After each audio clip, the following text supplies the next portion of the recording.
Hey, welcome back to Work-Life Harmony. So here we are, we're about 3 weeks into the new year. And this is typically where I start to see messages pouring in from people saying, I started off so great with some of the new goals and habits and all that I set for the new year. And now it's all starting to fall apart. So if this is you, first of all, guess what? This is 100% common. So first of all, know that you're not alone. Second of all, there's a very easy fix that you can put in place to help you stay more consistent with those new goals, habits, activities that you may have set up for yourself in the new year. So this is what I want to dive in here today together. And I'm actually going to give you 3 tips that we're going to be breaking down here to help you stay more consistent with those goals. We're just going to use the term goals for today, but it may be a new habit, a new routine, an intention that you've set, however you choose to view it. So let's break down 3 tips, and then we're going to walk through this together. So first and foremost, it is important for you to assess and make sure that you haven't bitten off more than you can chew. What do I mean by that? Well, it is very easy for us sometimes, particularly at the start of a new year, to get really excited about the new things that we're going to do. And we hear other people are doing it, or in the back of our head, we're thinking, oh, that doesn't seem like that much. And the goal that we have set for ourselves, or goals, are honestly a little bit more than what you can realistically continue and be sustainable. Now, I use health goals a lot just because it's an easy one to relate to. So for instance, maybe you set something, and I'm going to go way unrealistic so you can understand what I mean, but maybe you've decided, you're feeling out of shape, all of that. This is the year you are going to run a marathon. You're never going to eat sugar again. You're going to cut out all carbs, and you're going to start learning about intermittent fasting. Okay, all of that. And you say, January 1, I'm doing all of this. Guess what? That is way too much to embrace all at once, particularly if you were someone that was completely opposite. Maybe you've never been running before. You don't even know that much about intermittent fasting. Maybe you are someone that, bakes a lot. And so the amount of change that you are trying to implement all at once is too much.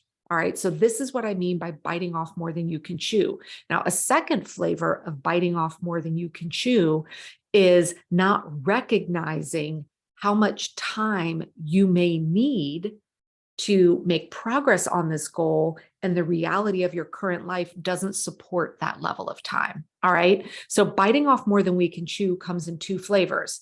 It's either too much change all at once, or you simply don't have the time available in your current schedule to do the things that you have set out to do. All right. So a good way to figure out if this is you and some changes that you can make. First of all, take an honest look at all the goals that you set for yourself for the year that you were starting on right now, and ask yourself, how many do you have? Because the number 1 tip I can give you is to start with one thing at a time, not 5, 6, 7. So back to that health goal, right? So we're going to, maybe you said, I'm going to run a marathon. I'm never going to eat sugar. I'm going to cut out carbs. I'm going to do intermittent fasting. And you're trying to introduce all 4 of those at once. I would say pick one. What is the one thing that you want to focus on until that feels natural and more like a routine that's sustainable in your life? Okay. So maybe you start with, I really am interested in running. So maybe the goal instead, what we're focusing on first and foremost, is introducing a routine where you can start to run, X days a week for 30 minutes a day, or whatever it is that you lay out. And until that is becoming easy for you, don't try and tackle all of the other things at the same time. All right. Now, if it is a time situation, this is why I can't stress enough the importance of integrating your plans around your goal into the realities of your life. And this is one of the things we do a deep dive on inside of my Planopalooza membership. We actually just did our Q1 planning, and we spend a lot of time here because so many people, and this is why I really hate it when I see, people have a planner for their goal setting completely separate from whatever tool they're using to actually plan and manage their day-to-day life. Because if you go through this huge workbook and you're identifying what your goals and dreams are, you're breaking them down into milestones, and you're getting all excited about it, but you don't take the final step to say, what is the time commitment for that? And then realistically, how am I fitting that into my life? Well, then you're going to be setting yourself up for failure. So back to that initial goal we were just talking about, let's just talk about that running a marathon. Well, that takes time. The training takes time. And the training that you would start out, today, maybe 30 minutes a day, 5 days a week, is going to look very different as you get closer to that marathon date, when you need to start going on, yes, 3.5, maybe even 4-hour runs as part of your training.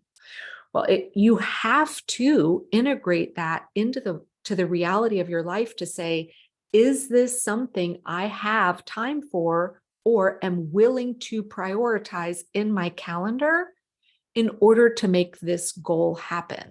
Because if you don't integrate those together and look at them together, you're going to continue to feel very out of whack and out of sync in trying to get that plan in motion. And this is where I was going to spend the bulk of our time here today. So that's tip number one, is making sure you have not bitten off more than you can chew, either by trying to do too much at once or not actually getting it into your weekly plan, saying, here specifically is when I have the time to work on these activities. Now, the second reason that maybe you've fallen off and you're not feeling or acting consistent with your goals is that you may not have broken your goal down into activities that you actually have control over.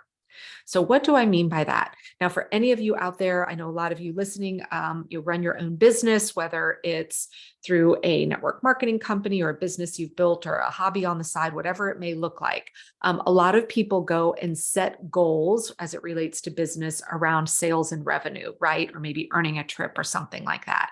So you map out this huge goal and say, okay, I want to, hit X amount of dollars by the end of the year. I'm going to break that down to generating a certain amount per month. And then you leave your goal right there. Well, guess what? You hoping to earn a certain amount of income per month is not an activity you actually have control over, is it? We don't have control over someone purchasing your product. So we have to make sure that we translate our goal all the way down to activities that we do have control over, that we believe will lead to the outcome of our goal, right? So maybe you've set a sales goal for yourself, a revenue goal for yourself, and here we are the third week of the year, and you're looking at your bank account or you're looking at your sales tracker and you're saying, I'm off track, and so you just want to throw your hands up. We're not going to do that. What we're going to do instead is say, well, what are the things that are in my control that I believe will help me hit my goal? And then back to tip number one, making sure that we're actually putting that time on our calendar to do those activities.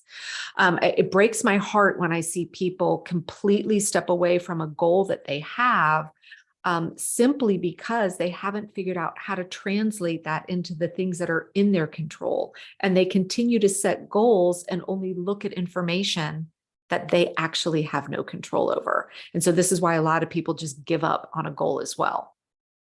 Now, the third thing that we really, really need to lean into if we find we're not being consistent with a goal is to have an honest gut check and ask yourself, is this your goal or is it someone else's? Think about that. When I look back at goals that I have set for myself that I have really, really struggled to be consistent on, and that every time even when I'd put it into my weekly plan and I'd see that time ahead of me, I'd grown, a lot of the time, it is because it was a goal that I set that I got either shoulded into by somebody else saying, oh, you really should do this. Or even if it wasn't a specific person saying I should, I would look around and say, oh, well, all those other people are doing that. I guess I should too. And so I set this goal for myself, even though it wasn't something I really wanted to do. And an example in my life, about 3 years ago, a friend reached out and said, I do enjoy, I say the term running very loosely, but it's my version of running. And I used to, way back when, actually run in a lot of, fun races. I did some triathlons. I did a marathon years ago. And she said, when was the last time you actually ran in a 5K or a 10K? And I said, that was, before Grace was even born. She's like, oh, you should totally register for another 10K to help get back in your training and get some of those distance runs in. And I thought, I did used to love doing those races. So I did that. I went and registered for one. And every morning that I got up to go running, I started hating it. And running is something I actually do enjoy. And I had to finally realize it's because I allowed myself to set a goal that I didn't really feel connected to. And the minute I recognized that and then replaced that with something else, suddenly I found myself enjoying going outside for a run again, but without any reason other than just because I love it and to be healthy. So if you're really struggling to stay consistent with a goal, it's important to make sure that this is a goal that is actually meaningful to you. And the way you can know that is to really dig deep and understand, why do you have this goal in the first place? So quick recap. 3 things that you can really start thinking about if you find that you are, quote, falling off the wagon here as we are into our third-ish week of the new year. First, have you bitten off more than you can chew? Are you trying to change too much at once? Or are you expecting yourself to have more time than what you've planned for to complete it? So either too much of a time commitment or too much change.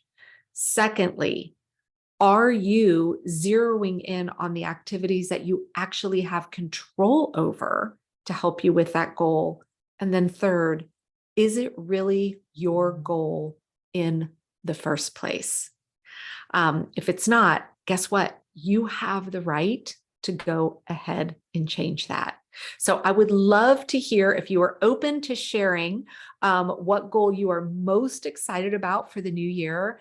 Head on over to Instagram. You can find me at Megan Sumrell. Shoot me a DM. Let me know.